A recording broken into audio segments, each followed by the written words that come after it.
course, is we want to have intentional, sustainable partnerships with different organizations and institutions, whether multiple development banks, philanthropies, or others, where we are designing local actions, but seeing our implementation being translated into the global decision-making frameworks so that we make sure that young people like ourselves who had the opportunity to get funded are also transmitting this knowledge, this experience, and really working together as a cohort, driving, as we say, Africa towards a just, equitable transition, towards really the right narrative that we want to be seen as. So have you seen any change 1 year after the equality? Because I like the fact that you're saying that young people not seen as victims of circumstances, but seen as equal partners, as solution providers. Have you seen that change, that shift in dynamics 1 year after COP27, and now we're just a few months to COP28? Has that happened? Just 1 minute. I would say yes, but not enough. Not enough. I see that transitioned within, yes, the next COP28 presidency has a youth envoy, a youth climate champion, which is important in terms of institutionalizing the role of young people, but I've also seen many youth advisory groups, whether serving the African Development Bank, whether other institutions. So also looking at having national youth focal points at a governmental level, but within big institutions having youth advisory groups, consulting and serving that. Do the elder generation consult youth, or is it always the other way around? Because they are referred to as future leaders, whereas they are current leaders. Have you seen that? It's just a yes or no, because I need to move to the next. I would like to call this a mentorship relationship, so we're both learning from one another. Two-way traffic. Exactly. But is it happening? Is it happening? I see good examples, but again, not enough. Thank you very much. Yes, I will move to you, Nigen. The Kasenga Corridor project is said to be the first RED Plus project. And in the continent today, the discussion is about financing, and carbon credits are actually one part of the puzzle. It's not a one-size-fits-all, but it's part of the puzzle. So what I would like to hear from you in your 2 minutes is actually a young person who is sitting in Turkana, or in Lagos, or in Accra, or in Abidjan, or in Lusaka, listening to this conversation at the moment, thinking, how can I be able to understand or assess these carbon credits, or how can I be able to use what I am doing to assess the carbon market? What would you tell them based on what you are doing? Thank you for the opportunity, Dr. Richard. Just to introduce myself again, my name is Jane Okoth. I work for Wildlife Works, one of the biggest RED Plus projects in Africa, situated in southeastern Kenya, in between the biggest national parks, Savo East and Savo West. So my role there is as a media and communication officer. My job is to work with the youth in amplifying their stories about the community, and mostly about the youth. So to answer your question, Dr. Richard, how young people in any part of the world, how they can understand the carbon markets. First of all, I would like to ask the youth, they do know climate change, but do they know much about the carbon markets? I think there's a huge information gap in that. And as a project, we are trying to create awareness about the carbon markets. We are trying to, there's a huge information gap. We are trying to engage the youth in different activities. We are trying to engage them in sports activities, in theater activities, for them to know what the carbon project is all about. There's a huge potential in Africa for the carbon markets to rise up. We've been engaging with SCMI,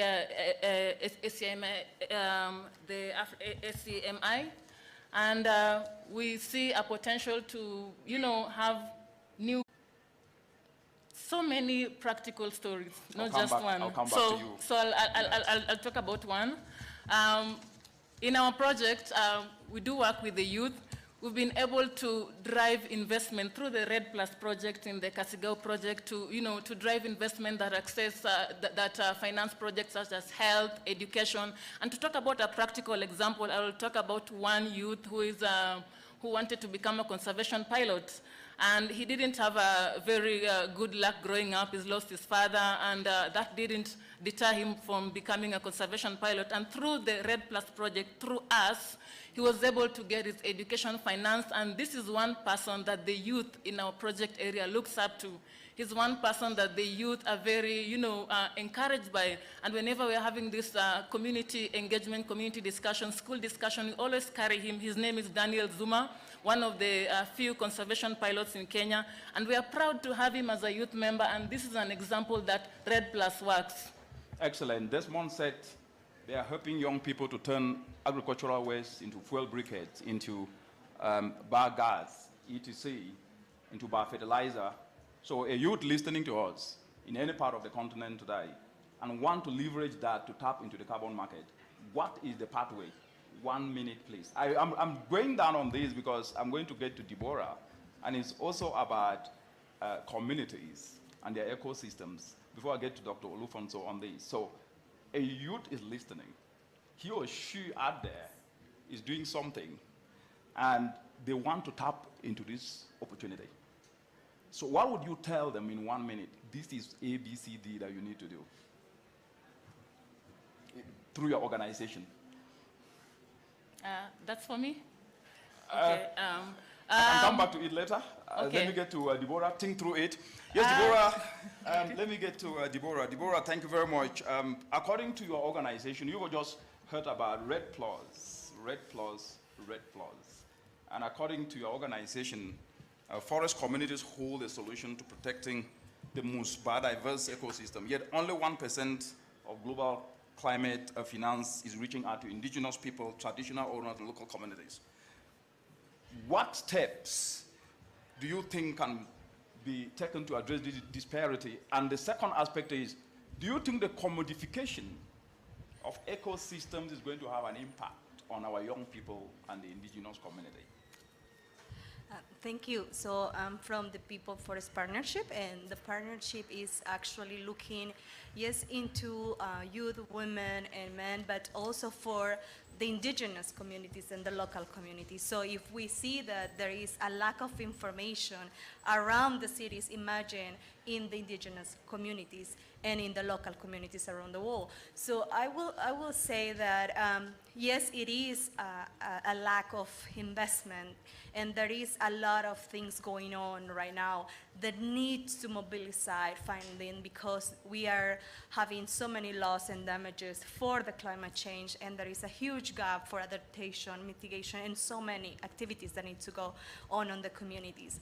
And yes, I will say our ecosystems are already being impacted, so there is no way that our generations really won't see an impact on the ground.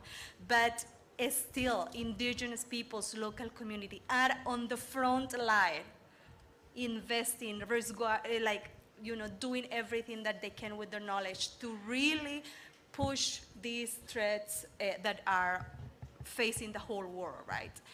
And what is important about the youth is youths bring all this energy. So for People Forest Partnership, as we did yesterday, had a whole day of conversation about these markets and tools. Like, we need to enable tools, we need to enable conditions that will be able to get these finance flows back to the communities. So the youth people can have enabling conditions to participate in these new conditions that will be set up for them, right? It is very challenging. I mean, it's not the same world that we are facing now in the next year. So I would say that we are this space where actually youth people can come, really bring all the questions that they have about the market, about these issues, and we can open the conversation. Excellent. Jen said there needs to be information sharing and engagement of communities to understand these opportunities in carbon market. Have you in any way, through your organization, start this discussion and engage those actors in this space? Yes, in fact, we did have a workshop yesterday, for example, whole day with a lot of indigenous peoples and local community from the continent, to really hear about what are the questions that we had, what are the fears, what are the, because there is so controversial. I mean, it's so complex. You cannot really get into all discussion in a few minutes. It's a lot of things to really talk about, and a lot of terminology, scientists and all that. But yes, the partnership has the opportunity to really build the capacity building part. This is very important. So we have like a capacity building strategy where we are opening the space so our membership can come and bring their projects, ideas, and we can, work it out. Thank you very much. Thanks for those perspectives. And just lastly, have you, through your organization, because one of the aspects, and I think Desmond mentioned this, and I just want to get your thoughts in 1 minute, is the discussion sometimes about young people and communities is usually sometimes focused on protecting the forest, our ecosystems, rather than creating incentives to take them off, to focus on circularity, on waste. So are you guys looking at it from this holistic perspective? And what is the feedback, the gaps, and the opportunities? 1 minute. That will be hard one, but I'll try. Okay, so because we are working with indigenous peoples and local communities, us as indigenous people, we don't really see things as one way, but we see things very holistically. So everything is so organic, everything is just coming around. And in a very sustainable way. So I think that the challenge will be really these intergenerational exchanges, so the elders and the youth can really come together in the community, exchange knowledge, and actually bring this knowledge that is conserving of ecosystem from millions of years to this youth generation. So we don't lose that so valuable asset that we have, I think. Excellent. Thank you very much, Deborah, for that perspective. To Dr. Olufonso, you are on record, not once, not twice, more than 3 times, for echoing your concerns and clearly articulating that the finance that is needed is there. But the problem is that this finance is not getting to where it needs to go. Why do you have to say that? Good. Thank you, Richard. Good afternoon, everyone. I don't want to put a bit of a long storyline to the contest, but it's important to tell ourselves and agree in this room that the quantum of financial resources that we need to achieve transformation in Africa, that quantum of resources currently exists in our financial system. We're not going to need to do trade, make money, make profit before we finance this. The biggest challenge is that money is not evenly distributed. So whilst we talk about lack of capital in one part of the world, there is an abundance of capital in another part. So that's the notion, because it's easy to believe the storyline that money is scarce. Money is not there. It is there. It's just that it is not evenly distributed. Now, the second point I want to emphasize, and I think this is for us, all of us who are Africans, and is to appreciate the fact that finance flows in 3 directions. Number 1, finance flows in the direction of a solvable problem. And in Africa, when you look at the things that constitute opportunities in adaptation, they are solvable problems. Food systems, food security is a solvable problem. Energy access is a solvable problem. And it's very important, and the question is, how do we develop the business mechanisms to be able to attract financing?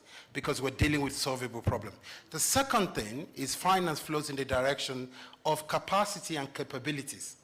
And this may be our biggest challenges, because it's one thing to talk about available resources, it's another thing to demonstrate the capacity to attract it, but also to manage it. And a lot of young people, I would love to ask a young person with business, show me your account statement, show me the record keeping, the bookkeeping system. These are basic elements of your capacity to manage finance. And the third part is finance flows in the direction of a strategic partnership built on trust. You see, money is not money. Money is not paper. Money is a token of trust. And the continuity of the flow is nested in the ability to have that trust. And what has happened on the African continent is that there was a perceived risk that eliminated the trust that limited the flow of capital to young people. Unfortunately, some of those things are out of our control. So what we need to do is to be able to build that trust through our ability to demonstrate that the day you are given $10,000, you can implement good projects with it, show how profitable it is, that you qualify for $50,000, you qualify for $1 million. And that is important. And I think it's important Excellent. I emphasize think that. you are touching a very important aspect because it's not absence of finance. And you went ahead to say we need scale and speed. But you are bringing up a very important aspect here, which is that of a high-risk environment.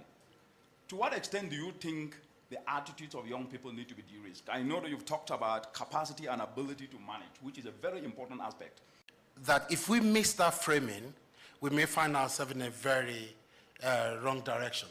And the thing about wrong direction is speed does not matter if you're on a wrong road. No matter how fast or slow, if you're on the wrong road, you're just, even the faster you go, the farther you're away from reality. And it's very important to understand that are we all in the right direction when it comes to the things we have to do and the things we have to do differently going forward. So in the African context, what is critical for us at this point is that we need to be able to show so many success stories, and I really do. And look, many of you have heard our president, the president of the African Development Bank Group, has been around this week, and they made some huge announcements. But you see, by the time the bank was announcing $1 billion initiative for youth entrepreneurship in climate change, we have demonstrated that even $1.5 million given to 33 people in 20 different countries was a good investment.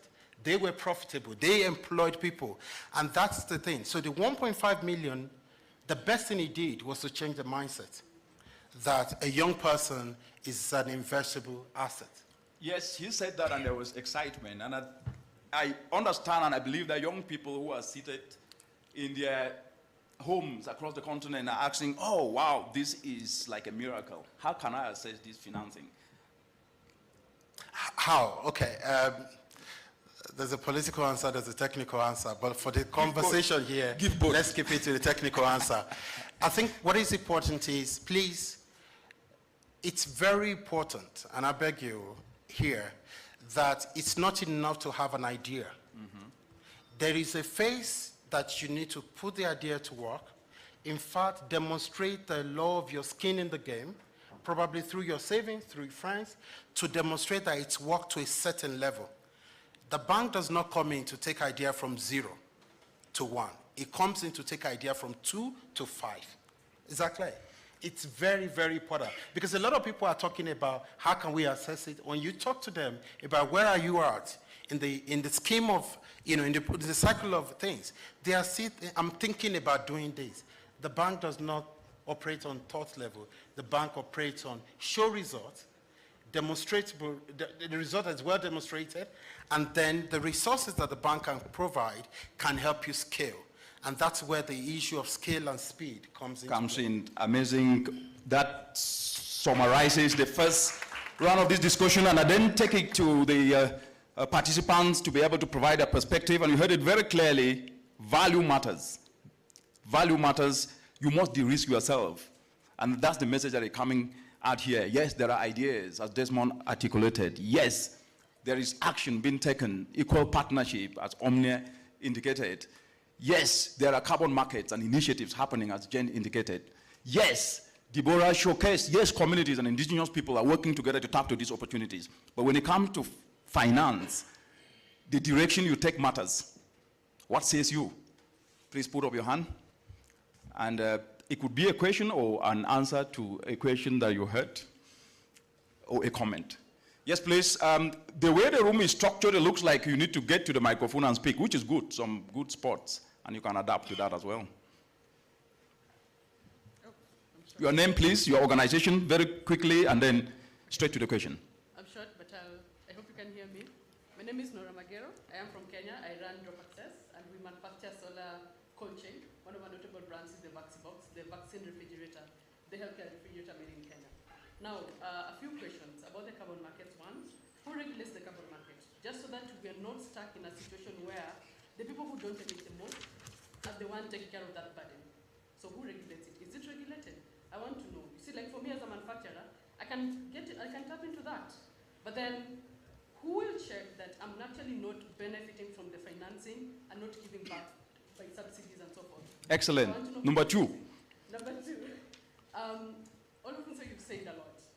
But my question still goes back to, there's so many systems put in place for this to work. And we don't even need to generate more money.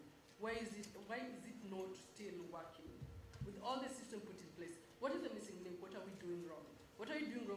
impacting businesses like us? What are we doing wrong with accelerating ideas and ensure that they actually grow to maturity and they scale up and maybe other institutions come in? What's the missing link? I know you've talked about, obviously, a bank is not going to finance an idea. Obviously, we have to put their skin in the game, but then still, there's still the value of debt. Why do business still die? Like the number of organizations that I know that have closed in the past year is just alarming. Why? What's missing? What is missing? I think we'll take 2 more questions because we've had 3 already. And I hope the panelists are jotting them down. Yes, please, your name and straight to the question. Thank you. This is Denji Heman. I'm from Cameroon, representing community-based biosynergy management, which is a member of the People Forest Partnership. I'm going to react in direction of Dr. Olufonso. Thank you, Doctor, for what you said concerning partnership. We realize that many organizations have gotten finances as funding for projects, but actually we cannot see the solutions on the ground. That goes to what you say, credible partnership. Therefore, are you not seeing that there is a need for us to change the paradigm as far as funding is concerned? So what is the question? How Go do we- straight to the question. Yeah, how do we change this paradigm? Okay. Can't donor organizations from backgrounds where they have nothing. Would you be looking at opportunities like working with universities to create incubation centers where the youth can start up and then they can grow? Thank you. Excellent. The last question, and then I come back to the panelists to get their perspective, and then we get back. And my name is Clive Donnelly. I'm a youth climate policy advisor under the Swiss Agency for Development Cooperation. My question will be straightforward. How can we young people navigate the barriers of trade? Specifically, the barriers of? The barriers of trade in carbon markets, specifically when you focus on the voluntary carbon markets, whereby we find that some projects, some companies or some projects are still holding the profit margins. How can we navigate it? I find that the market is still volatile and chaotic for even African countries as a continent to navigate into the market. How can we young people navigate? So let me put you on the spot. Yes, I was told by my primary school teacher that anybody who asks a question do have some thoughts. Do you have some thoughts? Because you say you understood, so it means you are in the process. Do you have some thoughts in 1 minute? Yes. Yes, what are your thoughts? My thought is that the rules governing the market still, they do not really allow Africa as a continent or young people to tap into the opportunity, because I feel that the trade policy and the community is still more preoccupied in the defensive approach given on the... So what do you think needs to be done? I feel that the policy should be fair for Africa to navigate, on my perspective. Excellent points. Yes, I'll come back to the panelists. Please, even if questions were not directed to you and you have ideas, share them. But I'll start off with you, Dr. Olufonso. It looks like you're on a hot seat. That cash is... looks like people are feeling it already. What says you? The hardest part of this job is to defend the bank everywhere. But I'm used to this already.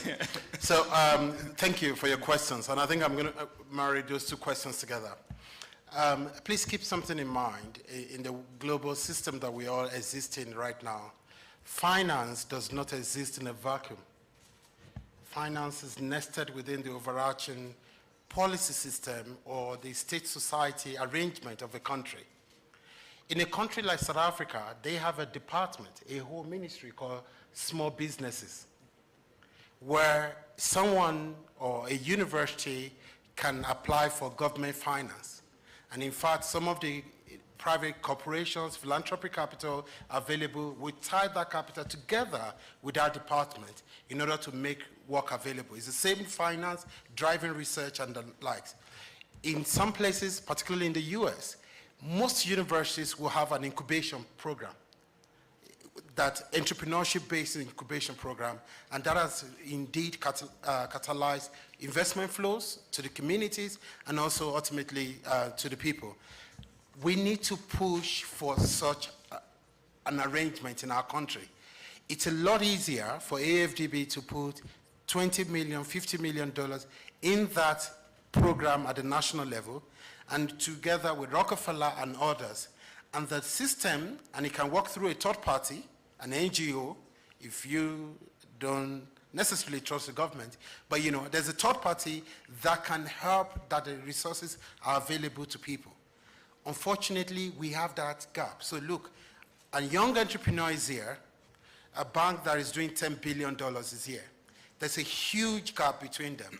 So the best we've done is to create intermediaries in terms of either financial institutions or incubation organizations. And we actually do that.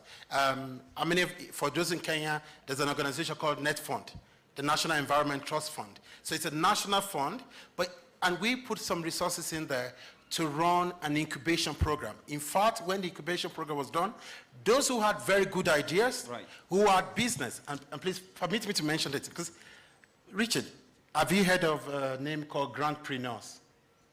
So there are young people who develop idea or now they are writing proposal to get grants. But when it comes to moving away from grant and moving into business, they get stuck or they are not interested. And so we have been able to make sure that those who were really serious, who could be scaled, then we matched them together with some other private sources of capital, together with some blended finance. So there's a whole structure that creates the space for the finance to flow. You're not going to hear of somebody, a World Bank or AFDB, with the billions, and then calling people to say, come and apply here. Exactly. It's not. There's a missing link, and that is what we need to fix. And we've got some ideas, I think, but time is not on our side. Thank you. But I think you are mentioning a very important point, because this session is about adaptation finance, it's about policy, but everything rotates around the resources that are needed. But I want to get your perspective, and I think it's a myth that needs to be debunked in the continent today. And I think in every policy space that we have to talk about these, which is that resources are seen only through the lens of physical or liquid cash. And from what you are saying is that there are non-financial resources that everyone needs to be ready for the real liquid cash. Do you think that narrative, and I go back, and you mentioned it earlier about we need to frame a narrative that is befitting. Do you think the narrative has been framed wrongly for quite a very long time? Because let me just give you an example here on an aspect. A young skilled person who have a skill to be able to fabricate a simple solar dryer and doesn't have access to finance, and a young person who doesn't have access to finance, doesn't have that skill, are not at the same level. So what do you think we need to do to continuously encourage young people and challenge them to do right and think right in this perspective? I know it's a winded question, but it's necessary from what you're saying. Richard, let me ask you, if you came to me for money, and I couldn't give you money, but money to create a business and a market opportunity for you, have I been valuable to you? Absolutely.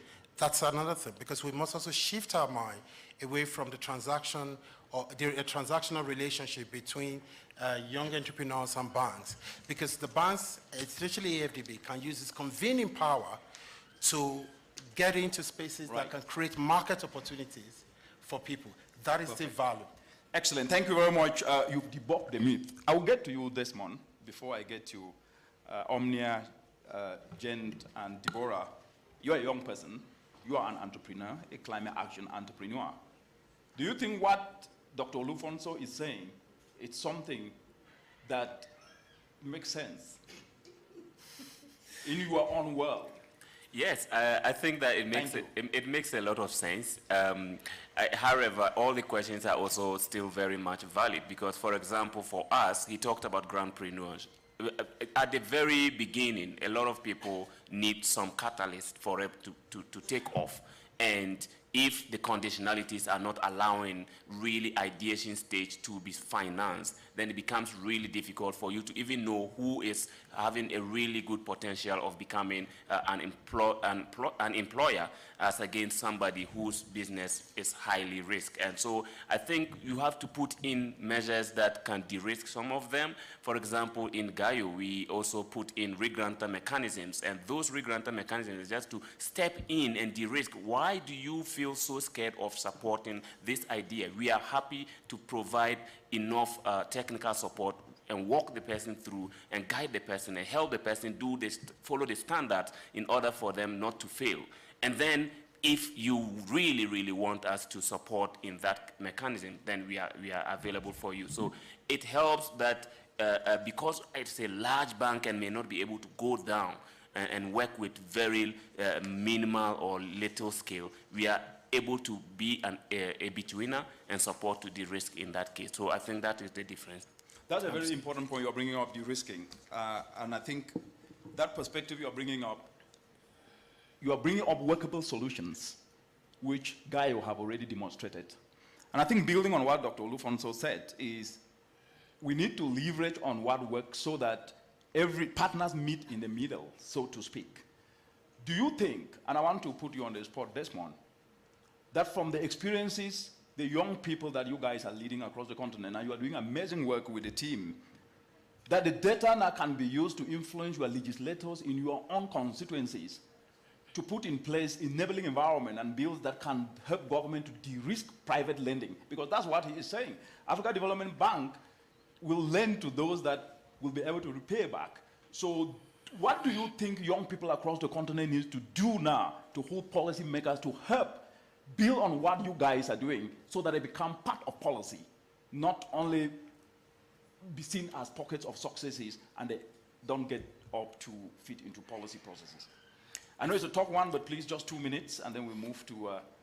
I think that partnerships and collaborations is key here, because one thing that has been bedeviled on young people is the perception that they do not have credibility, perception that they are not able to follow standard, perception that they have not been able to manage certain volumes of money before, and because of that, they are not qualified. Or even the youth quota itself connotes a small amount. In many cases, sometimes the idea really demands certain quantum of money for it to fully take off, but they will give you so small that it will not work. And in that case, they say, because your idea was not good, but that's not true. So I think collaborations with already those that are functioning very well and have a full-fledged team would help such a young person. Okay. And then also partnerships with very known businesses would help. Excellent. Omnia, you've heard the word perception and risk adverse. Nothing is easy, right? So what Desmond is saying about perception, this is real. I mean, we're not living in Jupiter. We're living here, right? And we see this all the time. There is, first of all, fear to be able to venture into the unknown, and sometimes the ease of following a narrative, even if it is wrong. What do you think young people need to do to wipe out this perceived kind of a bubble thinking sometimes that makes them fear and they miss opportunities in the process? Yeah, that's a great question. And one thing I wanted to mention is that, first of all, when we look at climate change that is affecting us, we need to think about the resilience and the mental health of the young people that are under the distress of the climate emergency. But at the same time, we're also pushing them towards being innovative, being creative in terms of their solutions, having the right pitches to get funded. But at the same time, we do not look at their own resilience. Are they able to adapt and cope with the impacts of climate change? Are they able to respond?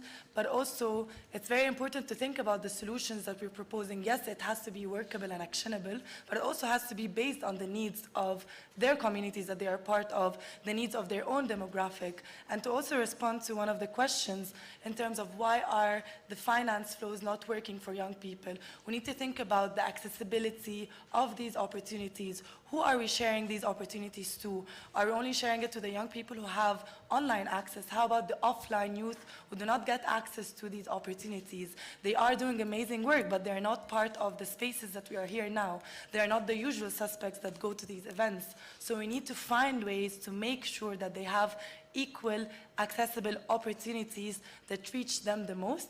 And then we're going to see the real impact, because we're also looking at that. And for us to do that, we also need to, again, partner up with youth organizations when we are developing strategies, when we are developing funding opportunities, because not only are they going to advise from a youth-led perspective about these young people, they're going to make sure that these opportunities reach them. Excellent. You've mentioned a very important point.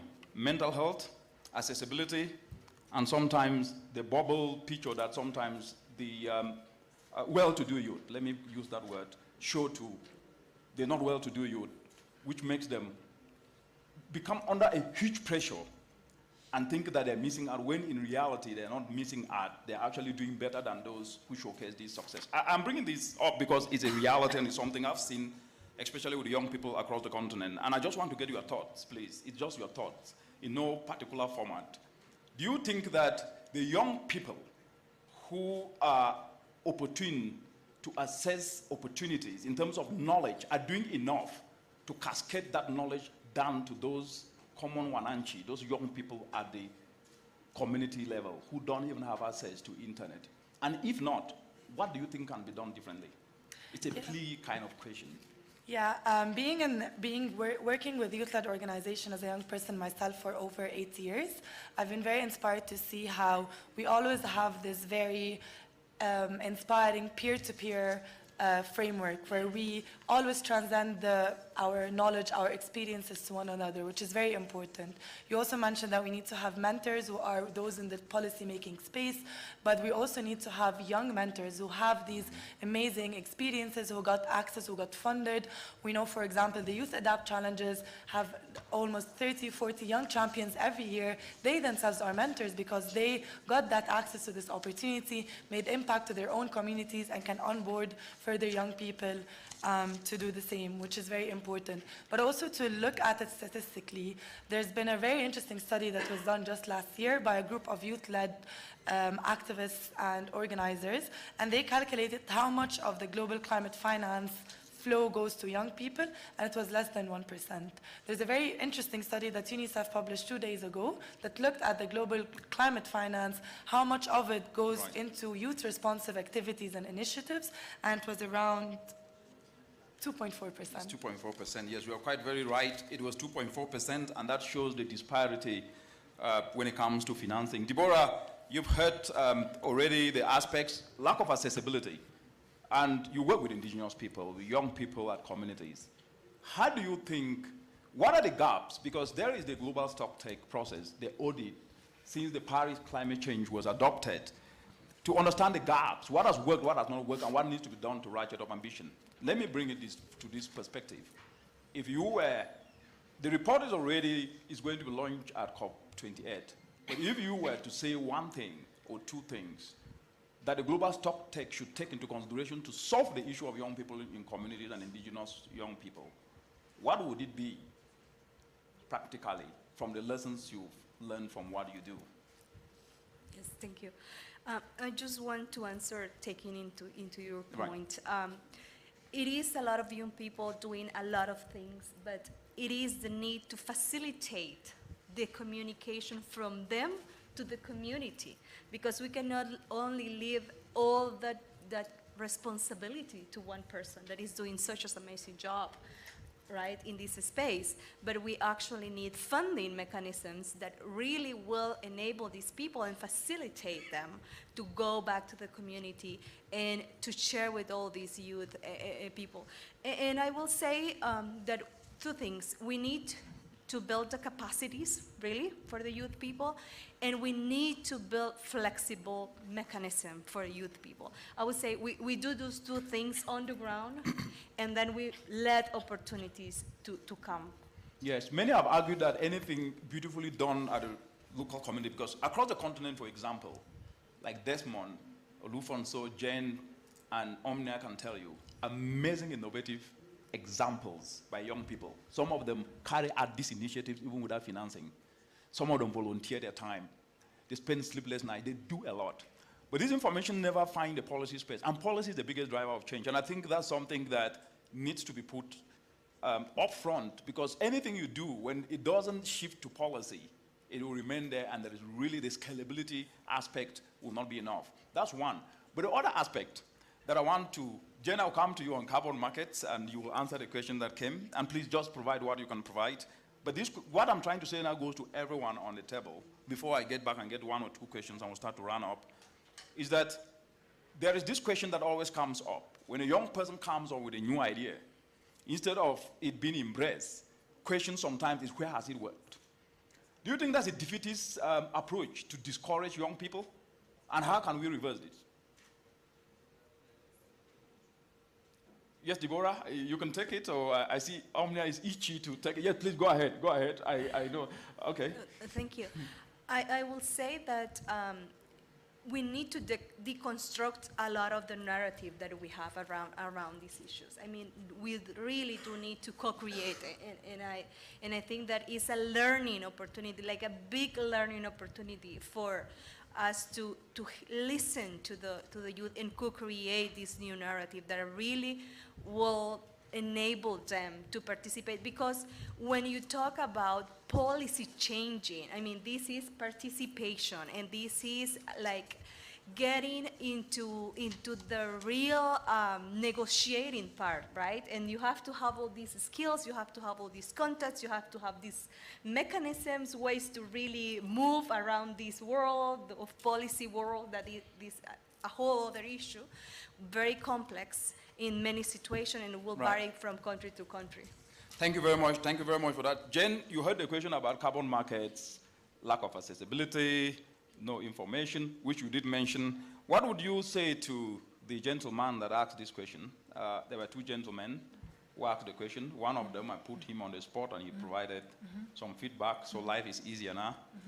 What would you say, what would you add to that, to answer the question from those two gentlemen? And I think there was another gentleman on that side, and then the lady who asked the question, she asked a question, and I think Oluf also answered it, but if any of you can still add to that, but focus on carbon markets. Thank you again, Richard, for the opportunity. I will answer that question based on my personal experience working at the project, based on what I normally do on a day-to-day basis, working with the youth and working with the local communities. So that question was structured in a way, how does the youth navigate into the carbon market? In our project, the Kasigao Corridor Red Plus project specifically, how we've been able to engage the youth, I mean, through the carbon income, the youth are also involved in decision making. They can be able to decide where does this money go to? Is it a water project? Is it about business opportunities? Is it about sustainable agriculture? So we are trying to involve the youth in every decision making that comes with the carbon income. And then we try and look and say, okay, we have the youth, what do they need? They need education. We provide bursaries, educational scholarship to them. What else do they need? They need to put food on the table. We have a sustainable agricultural program where youth can decide to, plant crops that do very well in arid areas. Especially our area, it's a very arid and semi-arid area. So we are trying to engage the youth in different programs that they can, work on to try and improve their livelihoods. I don't know if that... Thank you very much. I think there was a dimension to it. That's a very beautiful answer to it from... is there regulation for these markets already in the country? Or what you are up there to with it? Honestly speaking, I would say, is there regulations in the country? That is not my area of expertise, but I'll be happy to... I think Olufonso will jump to it. To take you to the right people. Yes. Thank you. I'm not an expert.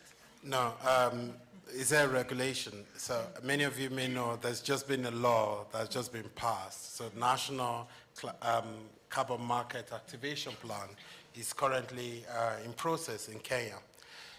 But Richard, let me say this, and I don't want to sound very pessimistic, but I like us to understand the complexity of a thing before we get too excited about it. Exactly. The carbon market it's a complex market, and I'll explain why. First and foremost, it's a behavior market.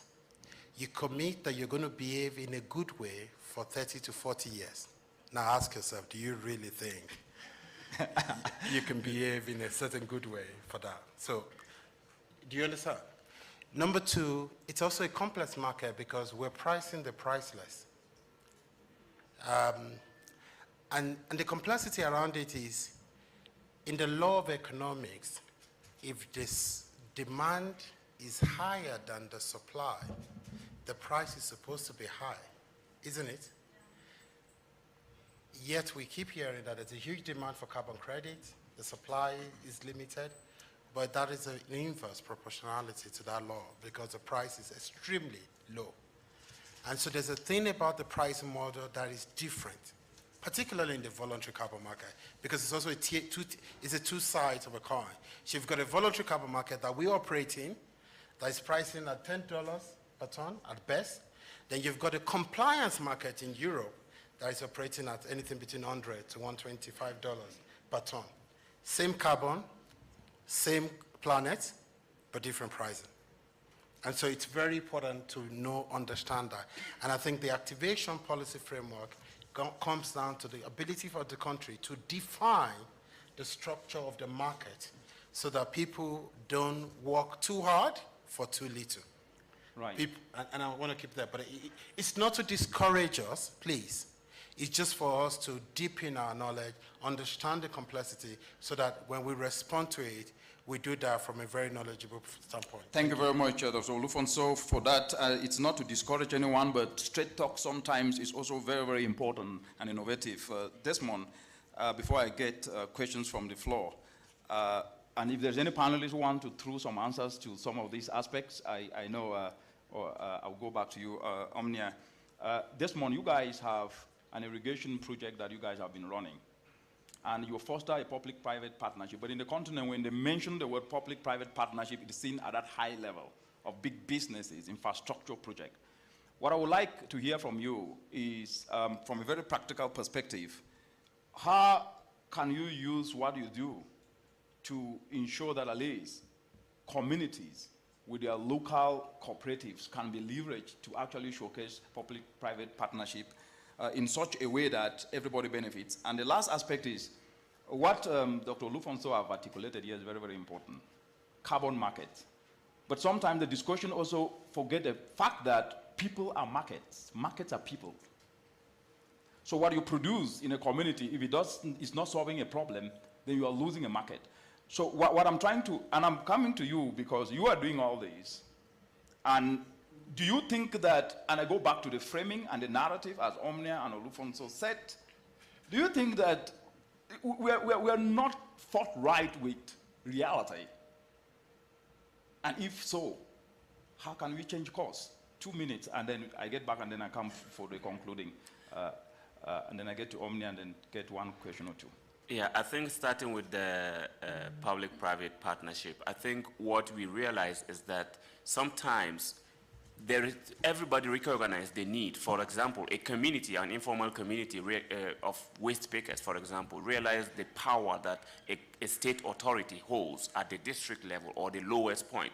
But then the fact is that they do not know how to also approach these state agencies because government bureaucracy and also the same perception that we talked about. So what we realize is if you support these people and help them structure, because sometimes they are not structured in a way that they can fit into some of the requirements for the public-private partnerships that are happening. So we help some of these ones to structure.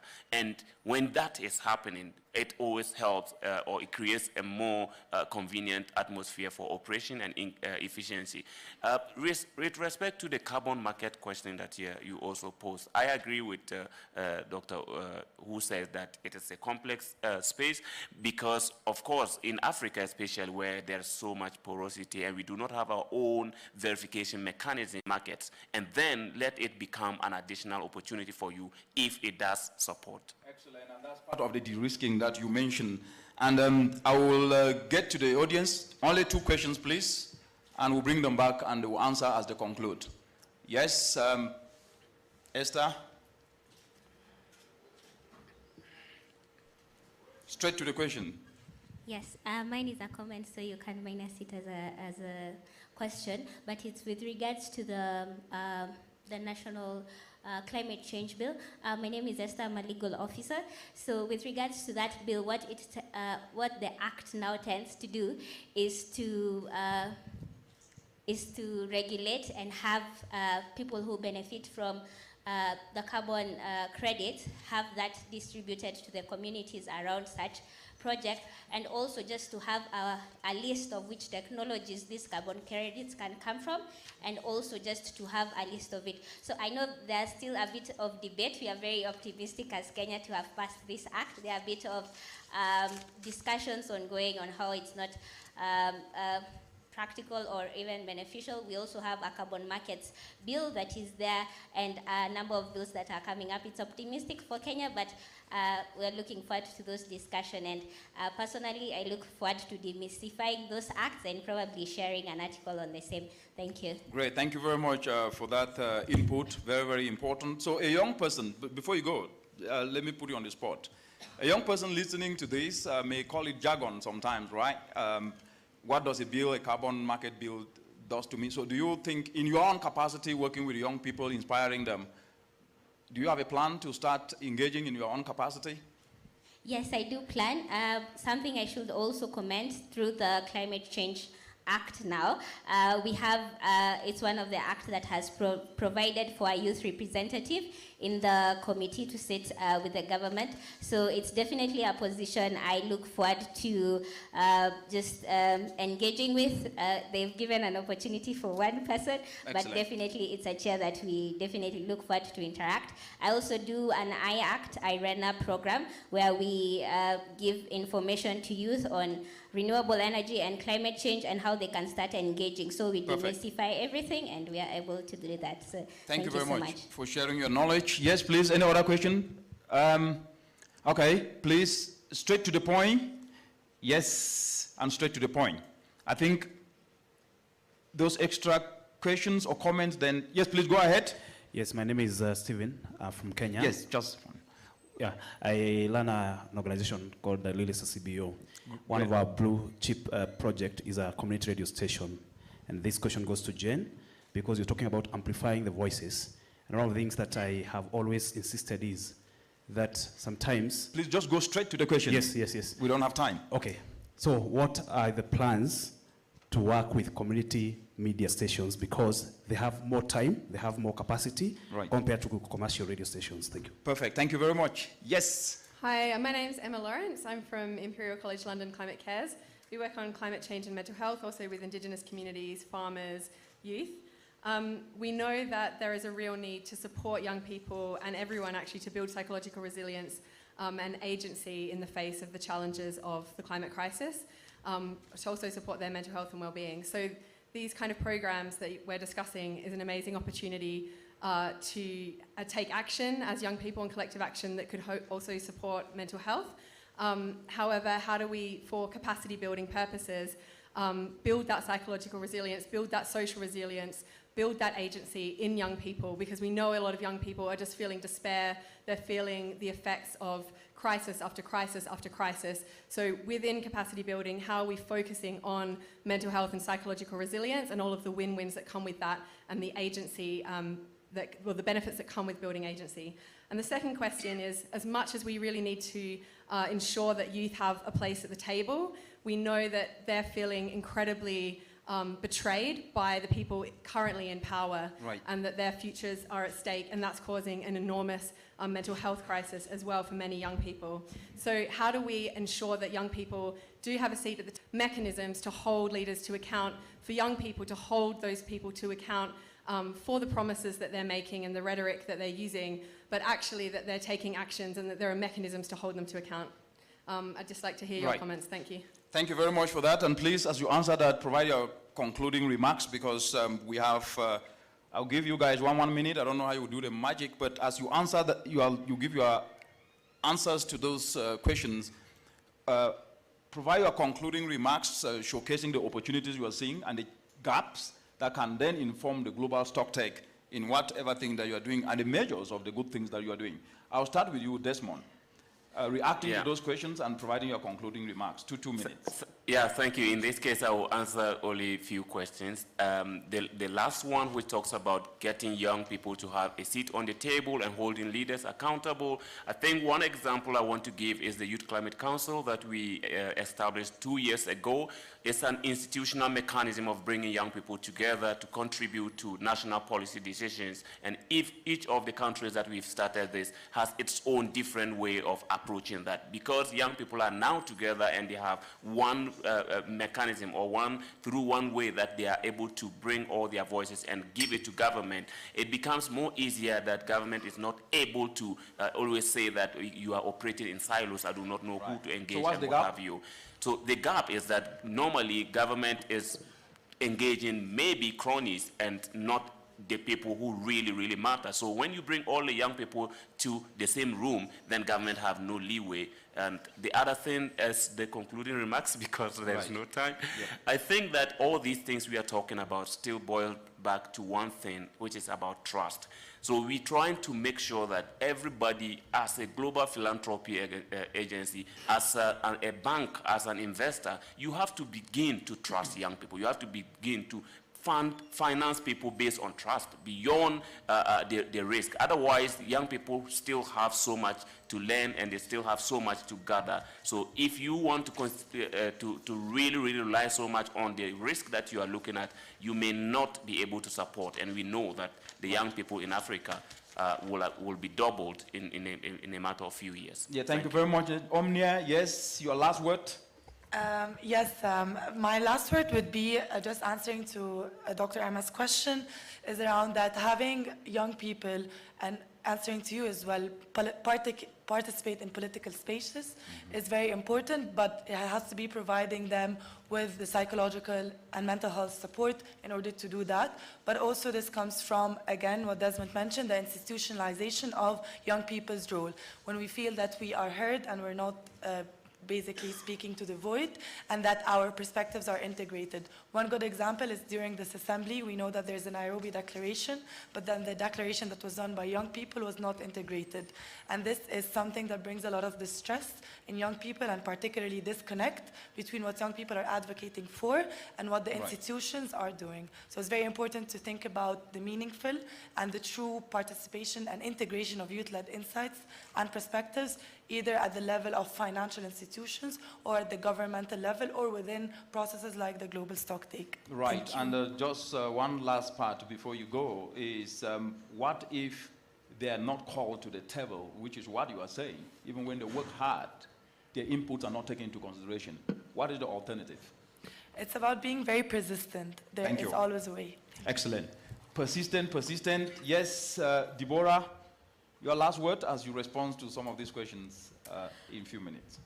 Thank you. I believe that for all the mental health, being in the community and actually restoring the natural governance of the community where there is the healers, where there is all the people that support you. I tell you because I come from a community that was hit by hurricanes every year, and that was the best days of my childhood because we've been together as a community, and there was this big, a huge rice and beans cooking and a lot of bread. So I was thinking that was a party, and actually it was not. I mean, we were hidden from the hurricane. So having the community warm you and having the community to give you this healer that you need during these very stressful moments is the best thing. And I think we are losing that because we are actually seeing a lot of youth going out from the community. So this governance structure and the knowledge sharing is being a challenge. Thank you very much, Deborah. Jen, what's your last word?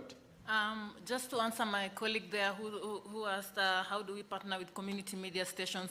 We do partner with community media stations because we are based in a rural area. So how do you engage the rural community? Through the community media. So we've been working with them to create awareness about our project. And at the moment, we've been doing that on a county level because we are based in Taita Taveta County. But we are doing it, we are working on it towards on a national level. We are very welcome to work with community media station.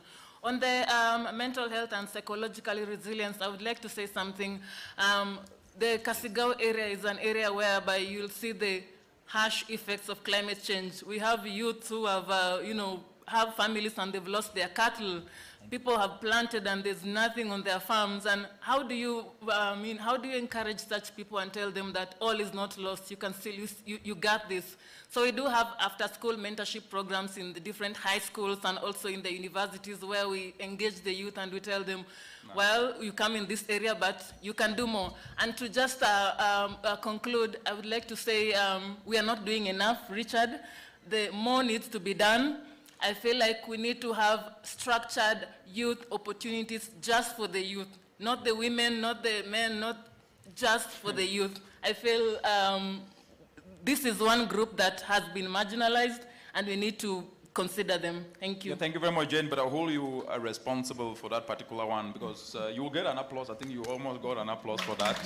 So, but let me hold you on this and to be realistic. Very good point. What is your take on the fact that being youthful is not, because a 20-year-old young person today, in 15 years is no longer a young person. Age is not static, it's dynamic. Do you think we need to start engaging our young people and making them know that it is value that matters, not necessarily just the age, because you are not young forever? What's your take? And if you want to contribute, you can say 1 or 2 words, or if not, I will move to Olufonso. You can, Mr. Olufonso, Dr. Olufonso. Yeah. So as you conclude, I would like to, we've heard it's about finance, it's about high risk, it's about perception, it's about narrative. So everything coalesces around attitude, if I may sum it up that way. And you've rightly said, not here, but in so many forums in which you have spoken, that adaptation is a public good, which is not the best thing because it cannot attract finance. And it's also about perception. But the discussion in the continent does not focus on that aspect in wiping out the perception. It seems to then follow the norm, which sometimes it needs to be disruptive to create the path that is needed. As you run up, please give your thoughts on how we can course correct this. Thank you. And look, I want to especially thank every one of you. This has been a very brilliant conversation. Sitting here, I've really learned a lot from all of you. I think we must not underestimate the power of policy and the way policy can drive change, and especially systemic change that is needed in our countries, on our continent. And look, I call policy a runway because finance takes off and lands on that runway. And we are policy, the biggest portion of the population that can drive policy change is the youth. You know, and I think we are missing the opportunity to drive, to bring our innovations to bear. A few months ago, this country decided they wanted to plant 15 billion trees in 10 years. How many of you heard about it? And why people were talking about, no, should we do that? And I thought that's a missed opportunity because there's tree planting, there's tree growing. And every tree that needs to grow starts from a seedling. And just imagine the business of having high school, agricultural clubs in high school, who are producing tree seedlings at probably 20 cents of a dollar. Right. And then they become an economic agent selling that to the government. And that is something that is very possible. And I think it's an opportunity for us to think. Every time there is a policy proposition, we must be able to think, how can we turn this to an economic opportunity? How can we champion innovations in that? Today, it's possible for you to digitally plant a tree. And I think technology, and we haven't talked a lot about it, linking that policy agency that we have as actors, linking that with our exposure to technology, it's just a massive world of opportunities in order to digitize solutions, in order to scale them quickly. So my point again, and I want to end with this, is when you put on the mindset of an opportunity where someone else puts on the mindset of a problem, you both behave differently. The same thing somebody will call a cost is that what another person will call an incentive. The same thing. Adaptation for some people is a cost. Adaptation for some other people is incentive. So the way we frame and the way we perceive everything we're talking about is very critical for our ability to be part of the solutions. And I think my charge to you today, and my lawyer friend, I want to challenge you. Do you know that it's possible for Kenya to create a carbon market where it is the market? The supply of carbon comes to that central market, and the country can then use that to create a structured demand and sell to Switzerland. And instead of it going to voluntary carbon market, it sells to Switzerland at $50 per ton. It's still cheaper for Switzerland to buy at $50 per ton than to do an emission, to do an emission trading scheme of $125. Do you understand? It's important, but you have to drive that change. You have to use your knowledge, your understanding to be able to say, why are we not thinking about this? Ghana and Switzerland are doing it. Right. Gabon and Norway are doing it. Can it happen in Kenya? But that's a charge for us. Thank you very much. Thank you very much. Please give a round of applause to these amazing panelists. You've heard it all, the mindset of opportunity and also the mindset of seeing a glass half empty and half full is just what makes the difference. And we've heard that youth opportunity to drive policy is what is missing out in the continent. And so the discussion of I need to be included needs to change to the discussion I will be included, and you find your way to be included, or you create your own spaces. We've also heard about the dimension of de-risking systems, and the biggest de-risking tool that we need to have is our own selves, by being ready, being prepared, because preparedness is what makes the difference. And trust can be established both ways. Young people need to be trusted so that other systems and institutions can trust them, and you bring trust through also doing and playing your part. We've heard about flexibility and deconstructing the narrative, which came out very clearly, framing the narrative, deconstructing the narrative, and ensuring that at the end of the day, we make sure we also get right information and share lessons. Thank you very much. We have now come to the end of this conversation, and it was a pleasure.